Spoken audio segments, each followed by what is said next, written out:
Hello friends, मैं doctor Anvita Garg, शांति nursing home. आज हम एक चीज़ को बहुत सरल भाषा में समझने की कोशिश करेंगे। बहुत सारी पेशेंट्स ये कहती हैं कि हम कुछ भी इस्तेमाल नहीं करना चाहते हैं, ना हम कॉपर्टी लगवाना चाहते हैं, ना हम गोलियां खाना चाहते हैं, लेकिन फिर भी हमें बताइए कि हमें प्रेगनेंसी कैसे रुक सकती है, मतलब हम प्रेगनेंसी से कैसे बचाव करें। हम प्रेग्नेंट नहीं होना चाहती हैं, लेकिन हम कोई और तरीका भी इस्तेमाल नहीं करना चाहती हैं। हमें केवल सेफ डेज के बारे में आप बताइए कि किन दिनों में हम आपस में संबंध ना रखें ताकि हमें प्रेगनेंसी ना ठहरे। इसकी हमें पूरी जानकारी एक बार मिल जाए। अब इस चीज़ को मैं बहुत सरल भाषा में आपको समझाऊंगी। हमारा साइकिल, हमारे जो पीरियड्स हैं, अगर हम उसको 1 तारीख से लेकर 30 तारीख तक का समय मान के चलें कि पूरे महीने में 30 दिन होते हैं, तो महिलाओं का साइकिल कम से कम 25 दिन, 24 दिन या फिर 35 दिन तक के बीच का होता है। यानी कि किसी महिला को माहवारी 25 से 26 दिन के अंदर आ जाती है, किसी को 28 दिन में, किसी को 30 दिन में और किसी को 35 से 40 दिन में भी आती है। अगर हम एक एवरेज साइकिल 30 दिन का मान के चलें, यानी कि मान लीजिए आपको माहवारी इस बार 5 तारीख को आई है और अगली बार भी आपको 5 को, 4 को या 2 को आती है, तो हम उसको एक नॉर्मल साइकिल के तौर पर मान कर चलते हैं, एक एवरेज साइकिल के तौर पर।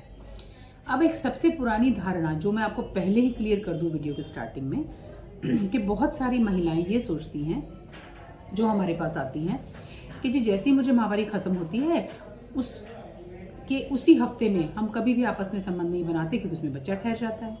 उनको एक कॉमन परसेप्शन है कि बच्चेदानी का मुंह खुला रहता है, तो जैसी माहवारी ख़त्म हो जाती है हम उस हफ्ते में बिल्कुल नहीं आपस में संबंध बनाते। ये बिल्कुल गलत है, ये मिथ्या है।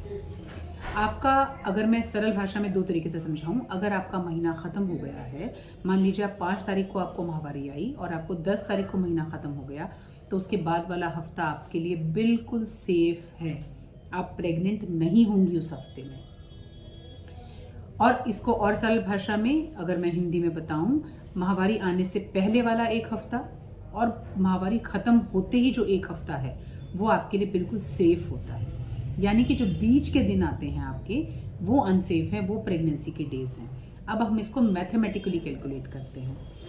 हम ये मान के चलते हैं, साइंटिफिकली ये चीज़ प्रूव्ड है कि आपका ओव्यूलेशन, यानी कि आपकी ओवरी से जो ओव्यूलेशन होता है, जो अंडा या फॉलिकल बनता है, वो एक एवरेज साइकिल के अंदर आमतौर पर 14th डे रप्चर होकर आपकी ट्यूब की तरफ चला जाता है।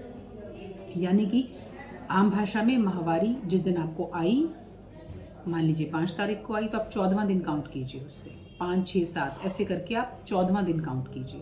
तो आपको 14वें दिन आपका फॉलिकल रप्चर होगा, आपको ओव्यूलेशन होगा, तो उस दिन प्रेगनेंसी या गर्भ ठहरने का चांस मैक्सिमम होता है।